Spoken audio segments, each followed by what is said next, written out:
in these end times, there is too much flesh marketing going on. The tighter, the better. Tight at the back, tight at the chest, tight at the sides, so that you can properly market flesh. They wear it to the disco and wear it to church, and we say God is not watching. Why do we deceive ourselves? You clap and sing for nothing and still end in hell.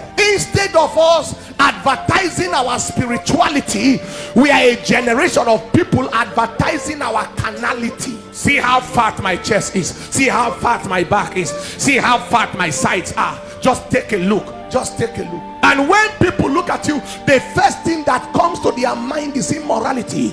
You are now directing people in directions that will lead them in damnation. And yet, I am a daughter of Zion. I am a child of God. What happens to decency? What happened to dignity? One of the worst things that can happen to a church person is to become a tool in the hand of Satan. The tragedy is that many children of God has joined the children of the devil to fulfill Satan's vision. Look at all the men sitting here. Very rare before you will see anybody with an open chest. And even if he's not wearing a tie, his button is on the neck. For the women is the opposite. The cleavage of the chest must be open. The things that used to be hidden in those days are now to be exposed to the damnation of the world, and we wear like that and come to church. And the challenge is that grandmothers are wearing the same thing. There is no age difference anymore. I saw a woman drawing my attention at the reception the other day. Elderly woman, wrinkle everywhere, and yet is still exposing the chest and the cleavage. It's a demon. It's a spirit of the age that is defiling the world